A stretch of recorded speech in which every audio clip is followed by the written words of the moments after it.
आने वाला 10-12 दिन के अंदर लगातार जो फेस्टिवल्स हैं उसमें जो तैयारियां हैं और जो कार्रवाइयां की जानी हैं और जो पुलिस मुख्यालय से निर्देश जिला को गया है उन पर बताऊंगा। जैसा आप सबको ज्ञात है, ईद आज 28 तारीख को जुम्मे का आखिरी नमाज है, जो अभी दोपहर में सभी जगह पढ़ा जाता है, मस्जिद में, ईदगाह में और खुले जगह पे। आज दोपहर में अभी ये संपन्न होगा और फिर ईद जो है मुख्य रूप से वो संभावित है 31 तारीख को। तो इन दिनों जहाँ जहाँ काफ़ी संख्या में मेला वगैरह भी लगता है, उन सभी जगह डिप्लॉयमेंट और उस पर निगरानी का निर्देश है सभी जिला को। फिर चैती छठ भी पड़ेगा 1 अप्रैल से 4 अप्रैल। चैती छठ सामान्य छठ की तुलना में काफ़ी कम संख्या में है मनाया जाता है, मगर कुछ ज़िले जो हैं जैसे नालंदा का बड़गांव, औरंगाबाद का देव, सहरसा का महेशी, भोजपुर का बेलाउर, पटना का कुछ जगह जहां व्यापक रूप से चैती छठ मनाया जाता है। फिर चैती नवरात्रा प्रारंभ हो रहा है 30 तारीख से और ये इसका जो दशमी है वो 7/4 को रहेगा। इसमें लोग कलश बैठाते हैं और प्रतिमा को भी प्रतिष्ठापित करते हैं। तो ये सब जो है सब पर विधि व्यवस्था के दृष्टिकोण से निगरानी और जो बल की प्रतिनियुक्ति आदि होनी है, क्योंकि इसमें जो प्रतिमा वगैरह जो विसर्जन करते हैं वो दशमी के बाद भी 1-2 दिन तक चलता है, तो उस पर विशेष सतर्कता बरतने की आवश्यकता होती है। और रामनवमी जो है वो 6 अप्रैल को रामनवमी मनाया जाएगा और रामनवमी में भी, रामनवमी के बाद भी बहुत सारे ज़िलों में महावीरी झंडा है या शोभा यात्रा काफ़ी दिनों तक निकलता रहता है। रामनवमी विशेष तौर पर रामनवमी में विगत वर्षों में घटनाएं हुई हैं और इसीलिए रामनवमी में विशेष सतर्कता की आवश्यकता है। जो हमारे मुख्य रूप से संवेदनशील ज़िले हैं, गया, नालंदा, दरभंगा, समस्तीपुर, नवादा, मुंगेर, खगड़िया और रोहतास, सिवान, ये सब जगह जो हैं विशेष रूप से संवेदनशील हैं। जो बल काफ़ी संख्या में प्रतिनियुक्ति की गई है, 50 कंपनी बीसैप, जो बिहार पुलिस का बीसैप है, वो 50 कंपनियां जिलों को दी गई हैं। 12 कंपनी, इस बार 12 कंपनी CPMF से हमें मिला है। आमतौर पे 6 कंपनियां मिलता था, इस बार 12 कंपनी, जिसमें 2 रैपिड एक्शन फोर्स के हैं, 2 CRPF के हैं और 6 सशस्त्र सीमा बल के हैं। जो हम लोग के जो पुलिसकर्मी PTC का प्रशिक्षण कर रहे हैं, उन्हें भी कॉल अप किया गया है। करीब 3,500 ऐसे PTC प्रशिक्षणार्थी जो हैं उनको भी विधि व्यवस्था में जिलों में लगाया गया है और 3400 होमगार्ड इनको भी इनके अतिरिक्त जो होमगार्ड की भी स्वीकृति गृह विभाग से मिली है। तो बल समुचित है। जो इस संबंध में कल जो DG महोदय के अगुवाई में एक मीटिंग हुआ था सभी जिलों के SP और रेंज के IG DIG के साथ। उसमें DG साहब ने बहुत सारे निर्देश दिए थे, जो बहुत इम्पोर्टेंट निर्देश दिए गए थे, जिसमें मुख्य रूप से जो है फोर्स का डिप्लॉयमेंट और जॉइंट डिप्लॉयमेंट जो होता है मजिस्ट्रेट के साथ, दंडाधिकारियों के साथ, उस पर बल था कि बहुत सारे जगहों पे जो है संवेदनशील जगह हैं, उसमें बल की प्रतिनियुक्ति पुलिस अपने स्तर से भी करती है और कुछ और ऐसे भी संवेदनशील जगह होते हैं जहाँ पर प्रतिनियुक्ति जो है दंडाधिकारी के साथ होता है। तो जॉइंट ऑर्डर निर्गत कर लेंगे सभी लोग, तो वो कार्रवाई की जा रही है। जो पास्ट में इंसिडेंट्स कम्युनल वायलेंस या कम्युनल टेंशन्स के हुए हैं या इस वर्ष भी जो हुए हैं, उन सभी जगहों में सभी जिला जो है उसको चिन्हित कर लिया है और उन सभी जगहों पे शांति समिति की बैठकें की गई हैं और की जा रही हैं। शांति समिति को मुख्य रूप से ये जिम्मेवारी देने की बात डीजी साहब द्वारा कही गई है कि वो एक जिम्मेवारी लें, शांति समिति एक जिम्मेवारी ले और विधि व्यवस्था संधारण में वो पूरी तरह से प्रशासन को मदद करे। तो इस लिहाज से भी शांति समिति के जो सदस्य हैं उनको प्रोत्साहित करने के सभी एसपीज को निर्देश दिया गया है कि अपना जो अपने जो फोर्स हैं उसका ऑडिट कर लें। अभी कोर्ट भी बंद रहेगा और बहुत सारे ऐसे जो काम होते हैं वो बंद रहेंगे, तो वो फोर्स ऑफिसेज में जो फोर्स हैं उनको भी मोबिलाइज करें और उनका भी एक QRT बना लें। छोटा ही वो QRT ज़्यादा इफेक्टिव होता है, 15 से 20 आदमी का, और वो पूरी तरह से बॉडी प्रोटेक्टर्स के साथ, हेलमेट के साथ, जो टीयर गैस वगैरह जो अश्रुदस्ता है उन सभी टीम के साथ लैस रहें और पब्लिक एड्रेस सिस्टम माइक उपलब्ध कराया गया है सभी थानों को, वो माइक भी अपने साथ रखें और सभी बल के प्रतिनिधि लाठी के साथ भी हो।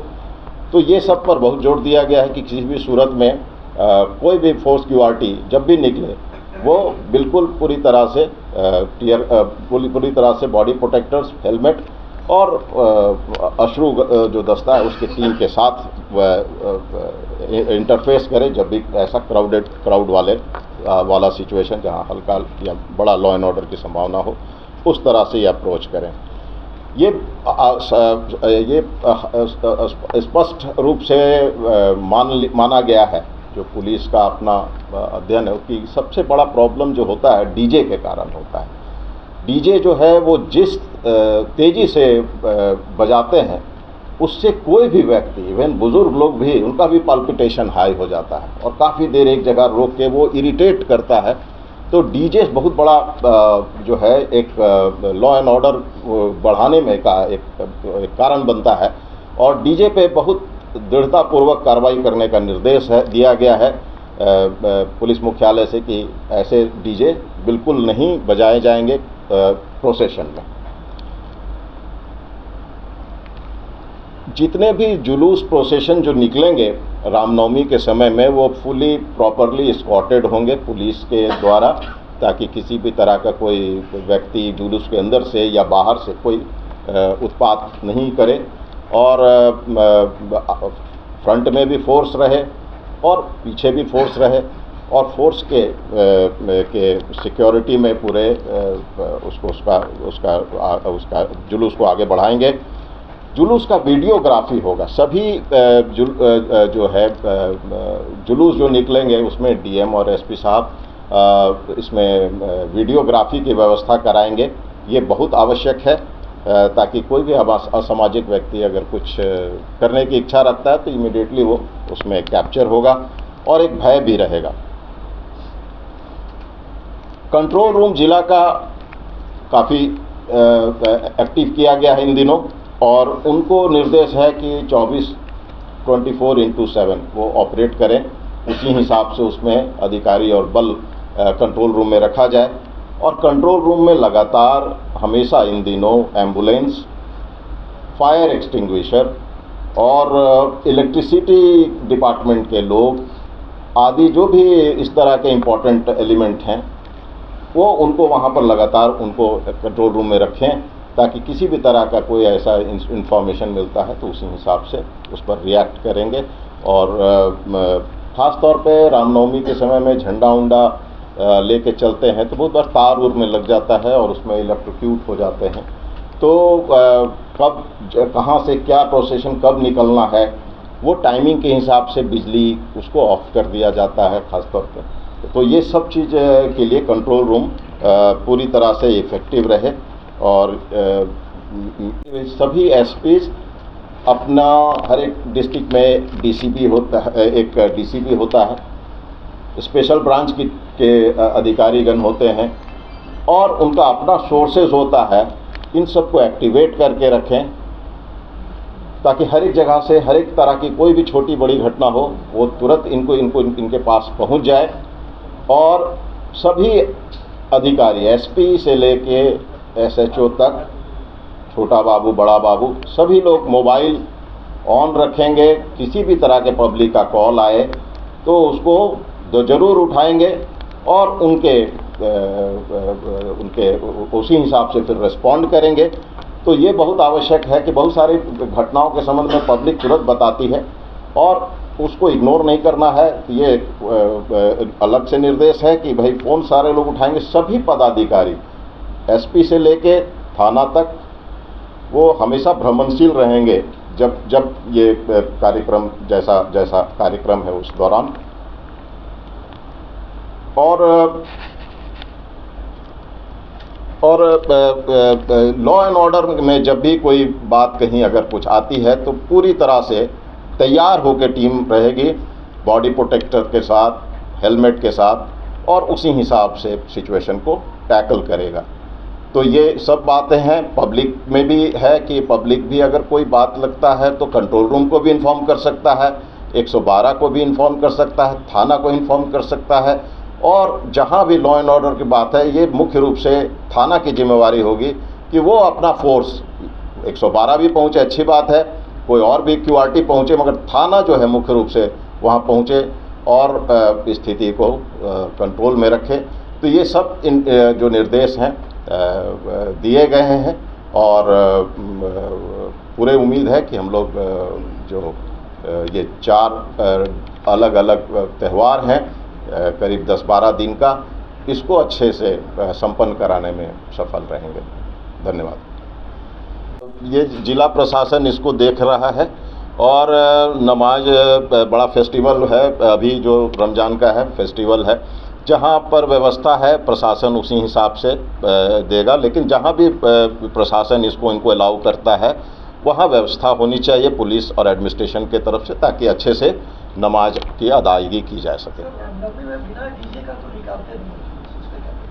ये जो है इसमें डीजे अपने आप में एक बहुत बड़ा प्रॉब्लम नहीं है, लेकिन उसका जो वॉल्यूम है ना, वो सबसे बड़ा प्रॉब्लम है। तो ये तो जो समिति जो ऑर्गेनाइजर है, इनकी जिम्मेवारी तय रहेगी कि अगर वो उल्टा सीधा काम करते हैं, बहुत वॉल्यूम में बढ़ाते हैं, पर उससे इरिटेट होगा अगल बगल के लोग, इससे सभी लोग इरिटेट होते हैं।